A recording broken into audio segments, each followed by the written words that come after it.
Hello!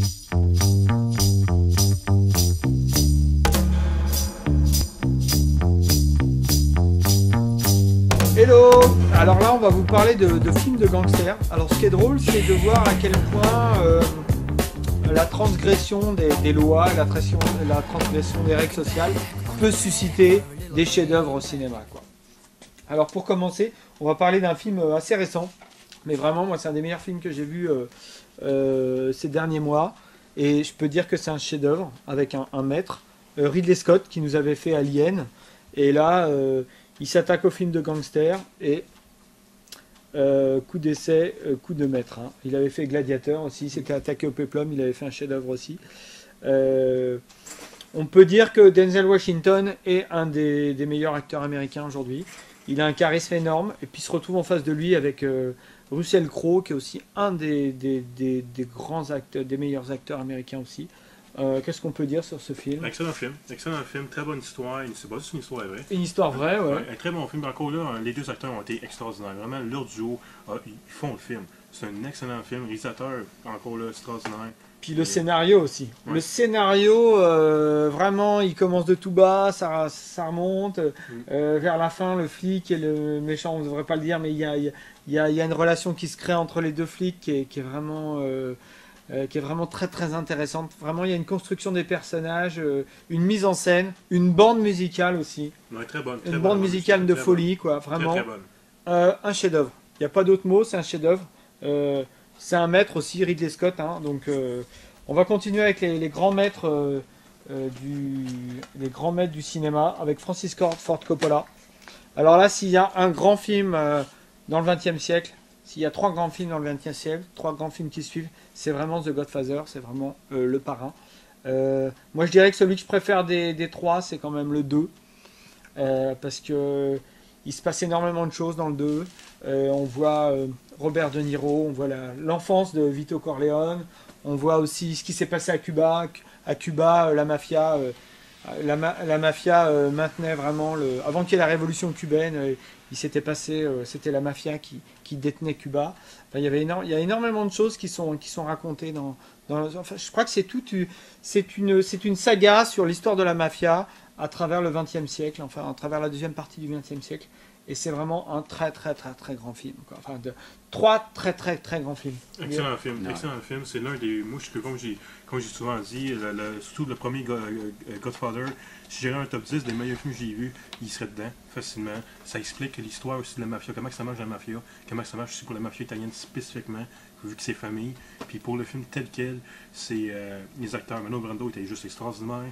Je pense à James Caan qui était dedans, Al Pacino. Ouais. Vraiment une gang d'acteurs extraordinaires. C'est un Robert Duval. Robert Duval, ouais, lui. Ah ouais. Excellent acteur, oui. Ben, moi, ce que je voulais rajouter aussi, c'est que moi, j'ai beaucoup aimé la série Les Sopranos. Et après avoir vu plusieurs saisons des Sopranos, parce que j'ai un prof de criminaux qui m'avait dit regardez Les Sopranos, c'est une bonne série. Et en fait, après avoir vu plusieurs saisons des Sopranos, j'ai revu le parrain et je l'ai vu d'une autre façon différente. Peut-être j'ai beaucoup mieux compris, quoi. On reste dans la mafia avec encore un grand maître, Martin Scorsese. Pour moi, c'est un de ses meilleurs films. Goodfellas, Les Affranchis, bande musicale de folie, Robert De Niro et Joe Pesci au sommet de leur art. Vraiment un grand film.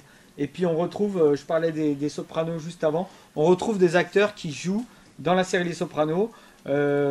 Il y a le neveu de Tony Soprano, celui qui joue le neveu qui se prend une balle dans le pied à un moment, j'en dirai pas plus. Il y a, quand on parle dans l'enfance du personnage de Ray Liotta, quand il parle de son enfance, on voit les mafiosos de l'époque où il était gamin, des années 50, des années 60, et on voit Paulie. On voit Paulie, et je crois qu'on voit d'autres personnages qu'on retrouve dans Les Sopranos. Donc si vous avez aimé Les Sopranos, n'hésitez pas à relouer Les Affranchis, parce que c'est vraiment une perle, et ça a beaucoup inspiré les réalisateurs des Sopranos. C'est très bon film. Voilà, on continue, on parlait de Scorsese, un petit peu au niveau historique des gangs de New York. Les gangs sont nés du communautarisme, c'est-à-dire que quand les immigrants sont arrivés aux États-Unis, il y a des gangs qui se sont créés pour pas se faire racketter par des gens qui étaient déjà là avant eux, quoi. Et les gangs de New York, les gangs qu'il y a aux États-Unis, se sont formés comme ça. Au départ, je dirais pas que c'était des milices, mais c'était des milices un peu corrompus. Chaque communauté avait son gang pour pouvoir se défendre des autres. Et ça a été le cas des Irlandais, comme on le voit dans le film. Ça a été le cas des Italiens, mais ça a été le cas après des Coréens, des Vietnamiens qui ont leur propre gang. En fait, chaque communauté a créé ses propres gangs. Et le film, et c'est comme ça que s'est construit l'Amérique. Et je crois que le film Gang of New York raconte très très bien ça, quoi. Exactement ça. Et c'est même des raisons pourquoi les comptes d'Hollywood n'ont pas voulu donner le film l'année. Parce que moi, dans ma tête à moi, cette année-là, le film a sorti, c'était le film l'année. Vous pensez aussi à Daniel Day-Lewis qui a fait un job extraordinaire pour être le méchant là-dedans, extraordinaire. Avec sa réalisation, puis la scène du commencement du film, je trouve que c'est la scène du film tel quel. C'est violent avec la musique, là, la scène du combat au commencement, là, excellente bonne scène. Tu me donnes envie de le revoir. Moi, je l'ai vu une fois au cinéma, mais j'ai envie de le revoir, quoi. Excellent film, moi j'ai adoré. On continue dans les réalisateurs américains avec l'acteur le plus fucké d'Hollywood, Quentin Tarantino, et deux chefs-d'œuvre, Reservoir Dogs et Pulp Fiction. Vraiment, moi Reservoir Dogs, je trouve que c'est lui qui l'a fait connaître. Et il y a, entre les scènes de gangsters et les scènes de dialogue, je trouve qu'il y a un juste équilibre. Ce qui n'a pas été le cas dans tous ses films. Son dernier film avec les filles, avec la voiture, là, moi j'ai trouvé que c'était un peu lourdingue, il y avait trop de dialogue. Là, à cette époque-là, il y avait un bon équilibre. Il y avait un bon équilibre, c'est-à-dire qu'il crée des dialogues de monsieur et madame tout le monde, qui ont des discussions passionnées, et puis à côté de ça, ces mecs qui font des choses que ne font pas monsieur et madame tout le monde. On parlait tout à l'heure de Denzel Washington. Ouais, celui-là, il faut voir celui-là. Un rôle complètement différent, Man on Fire. Un type qui est engagé pour servir de garde du corps à une petite fille. Et en fait, ce type, c'est un tueur, quoi. Et il va faire un carnage, quoi.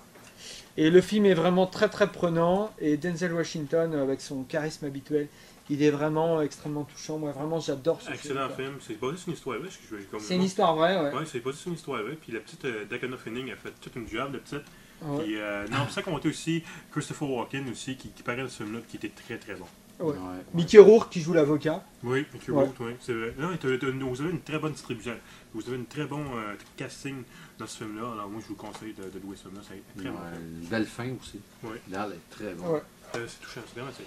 Alors là, on va parler de films parce qu'il n'y a pas que les Américains qui savent faire des films de gangsters. Les Sud-Africains ont fait de très très bons films de gangsters. Là, on en a un seul. C'est Tootsie. Moi, j'en avais vu un qui était encore mieux que celui-là il y a quelques années, qui s'appelait Hijack City, qui parlait l'histoire d'un mec qui devait faire un casting pour jouer un gangster. Donc, il allait fréquenter des gangsters. Et il fréquente un gangster qui, à la fin du film, va finir par décrocher le rôle à sa place. Hijack City, si un jour vous avez l'occasion de trouver ce film, il est vraiment génial. Tootsie, c'est l'histoire d'un gangster, enfin d'un mec un peu perdu quand même, et qui trouve un bébé. Et vraiment, le film est très très fort. C'est un film vraiment extrêmement fort. Vraiment, on est dans la réalité des townships, là, enfin des ghettos sud-africains, des ghettos noirs sud-africains. Et il y a une vraie violence, et en même temps, c'est vraiment un très très très bon film. Et franchement, il n'a rien à envier au meilleur film du genre américain, quoi. Ensuite, un film Maria Full of Grass.